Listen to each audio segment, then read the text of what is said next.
सासंग जी बड़े प्यार से कहना, धन निरंकार जी। अव्यक्त से व्यक्त होना और व्यक्त से पुनः अव्यक्त हो जाना, सत्संगत इसी ब्रह्म का खेल है। ब्रह्म ज्ञान से ही प्रकट होता है कि यह ब्रह्म अप्रमेय, ध्रुव, निर्मल, आकाश से भी सूक्ष्म, अजन्मा, आत्मस्वरूप, अविनाशी है। ब्रह्मा अजन्मा है, इसलिए यह मृत्यु और काल से परे है। सत्संगत अथर्ववेद में व्यक्त है कि जो भूत च भव च सर्व यद चधिष्ठिति, जो भूत भविष्य सबका अधिष्ठाता है, जिसका प्रकाश में स्वरूप है, उस श्रेष्ठ को मेरा नमस्कार। ऋग्वेद का कथन है, उस एक सत्य को ही विद्वान लोग अनेक प्रकार से पुकारते हैं, जैसे इंद्र, मित्र, वरुण, अग्नि, दिव्य, सुपर्ण, गुरुड़ और मातृश्वा। सत्संगत ईश्वासोपनिषद में ब्रह्मा को इस प्रकार प्रकट किया गया है। वह चलता है, वह नहीं चलता है, वह दूर है, वह समीप है, वह सबके भीतर है और वह सबके बाहर भी है। जो इस ब्रह्मा को जानता है वह स्वयं ब्रह्मा स्वरूप हो जाता है। ऐसे ब्रह्मा को जानना ही ब्रह्म ज्ञान है। ब्रह्म ज्ञान ही कहता है, अहम ब्रह्मस्मि, मैं ब्रह्मा ही हूँ। क्योंकि जब मेरे भीतर भी ब्रह्मा है और बाहर भी ब्रह्मा है, तो फिर मैं ब्रह्मा से भिन्न कैसे हुआ। इसलिए इस अव्यक्त ब्रह्मा का मैं व्यक्त स्वरूप हूँ और मेरे व्यक्त को जो शक्ति, जो ऊर्जा निर्धारित और संचालित कर रही है, वह ब्रह्मा ही है। इस प्रकार कहना अतिशयोक्तिपूर्ण होगा कि अव्यक्त से व्यक्त होना और व्यक्त से पुनः अव्यक्त हो जाना इसी ब्रह्म का खेल है, इसी ब्रह्म की लीला है। संसार में लय और प्रलय का होना ब्रह्म की मर्जी है। सत्संगत ब्रह्म ज्ञान से ही प्रकट होता है कि यह ब्रह्म अप्रमेय, धूप, निर्मल, आकाश से भी सूक्ष्म, अजन्मा, आत्मस्वरूप, अविनाशी है। संसार में मृत्यु सबसे बड़ा भय है। जहाँ जन्म है वहाँ मरण भी है। ब्रह्मा तो अजन्मा है, इसलिए मृत्यु से परे है, काल से परे है, अभय से ब्रह्मा, यानी जो अभय है वही ब्रह्म है।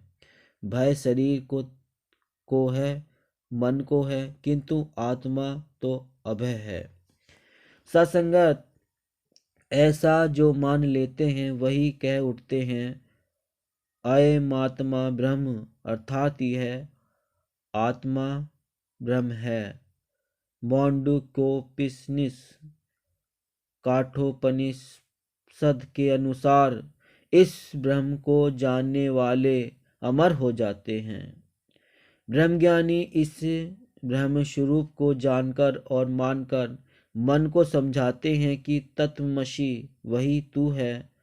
छांदोग्योपनिषद इसलिए सर्व खलविद ब्रह्म, अर्थात यह सारा जीवन जगत निश्चय ही ब्रह्मा है, ब्रह्म है। सत्संगत ब्रह्म यानी परमात्मा जानने योग्य है, किंतु आश्चर्य की बात तो यह है कि यह ब्रह्म स्वयं के प्रयास से जाना ही नहीं जा सकता, न सुनने से और न पढ़ने से। इसका ज्ञान और भान होता है। इसलिए कबीरदास जैसे ब्रह्मज्ञानी संत को कहना पड़ा, पोथी पढ़ी पढ़ी जग मोआ, पंडित भया न कोय। कैवल्योपनिषद पुष्टि करता है, परमात्मा की प्राप्ति न कर्म से, न संतान से और न तन धन से होती है। इस परम तत्व को जो श्रद्धा, भक्ति और ध्यान के योग से ही जाना जा सकता है। इस योग का स्वामी स्वयं ब्रह्मज्ञानी होता है। सत्संगत एको ब्रह्मा तृतीयो नास्ति ऐसा उद्घोष करना ब्रह्म की प्राप्ति के पश्चात ही संभव है। परमात्मा एक है, दूसरा कोई है ही नहीं। ब्रह्मज्ञान की इस धारणा से ही प्रकट होता है कि ईश्वर, अल्लाह, गॉड, वाहेगुरु कह लेने से इस परम तत्व का विभाजन या परिवर्तन नहीं हो जाता। हरि अनंत, हरि कथा अनंता का भाव भी यह नहीं है कि प्रभु अनंत प्रकार के हैं, अलग अलग हैं और उनके कथा प्रसंग भी न्यारे न्यारे हैं।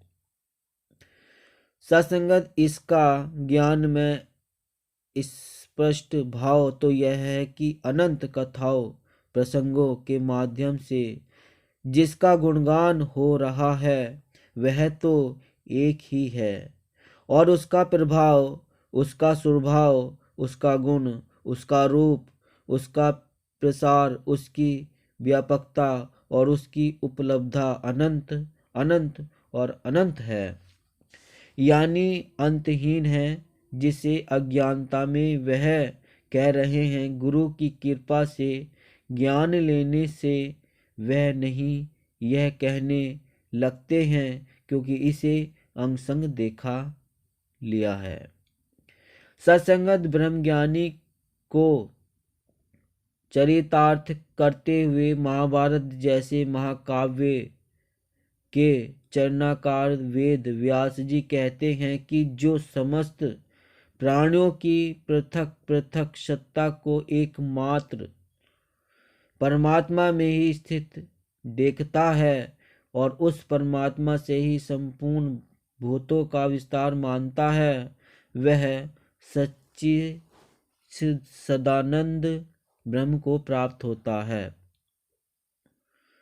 अब प्रश्न उठता है कि ऐसे अक्षर अक्षुण्ण, अजर, अमर, अखंड, परमानंद स्वरूप देवादिदेव ब्रह्म की प्राप्ति कैसे हो? प्रभु भक्ति की होड़ तो सारे संसार में लगी है, लेकिन असल में प्रभु को पाने की, परम तत्व को जानने की ललक किस किस में है? मंदिर, मस्जिद, गिरजे और गुरुद्वारे में जाकर नित्य प्रति की जाने वाली भक्ति और इबादत में हमें दूसरों के सामने धार्मिक होने की छवि तो प्रकट करती है, लेकिन उम्र भय की तपस्या और साधना इस बात की तसल्ली नहीं देती कि प्रभु प्राप्ति के लिए जो मानव जन्म मिला है उस उद्देश्य की पूर्ति हो गई है। सत्संगत कदम चलते रहे, राहों पर मंजिलें मकसूद पा न सके, रातें गुजर गई सराय में परंतु निज घर में आ न सके। सत्संगत जिस घर में जाना तो तभी संभव होता है जब कोई ऐसा मिल जाए जो मुझे भी जानता है और मेरे घर को भी जानता है।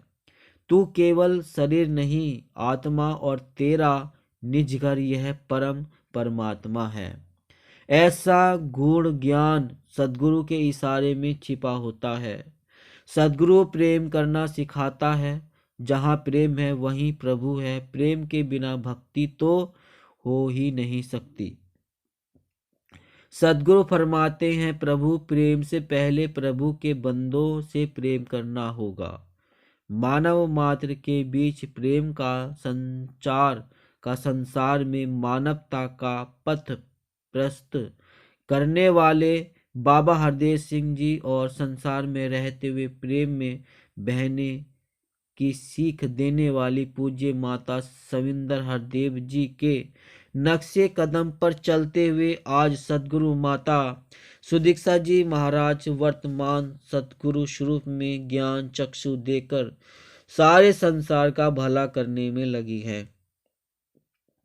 सत्संगत ब्रह्म ज्ञानियों का जीवन ऐसी रोशन मीनार बने जो दूसरों को भी राह दिखाने वाली हो। ऐसी प्रेरणा देने वाली माता सुदीक्षा जी की छत्र छाया में संत निरंकारी मिशन प्रभु भक्ति की राह पर प्रेम, एकता, आपसी सद्भाव का पर्याय बन गया है। सत्संग ब्रह्म ज्ञान की दीक्षा देकर ज्ञान और कर्म के साथ भक्तिमय वातावरण की स्थापना के लिए माता सुदीक्षा जी का प्रत्येक कदम मानवता की राह पर बढ़ रहा है। हम भी ब्रह्म ज्ञान पाकर प्रभु मिलन के इस स्वर्णिम अवसर रूपी जीवन का मोल डाल ले। प्रभु प्रेम का सागर है और इस सागर में बूंद का इकमिक हो जाना प्रेम रूपी वर्षा के बिना संभव नहीं है। प्रेम में संसार की रचना का बीज ब्रह्म ज्ञान ही है। सत्संगत दास निवेदन कर रहा है कि अगर आपने अभी तक नहीं किया है चैनल को सब्सक्राइब, तो संदेश निरंकारी का चैनल को सब्सक्राइब कर दीजिए और बेल आइकन भी प्रेस कर दीजिए। प्यारे सत्संगत, प्यार से कहना, धन निरंकार जी।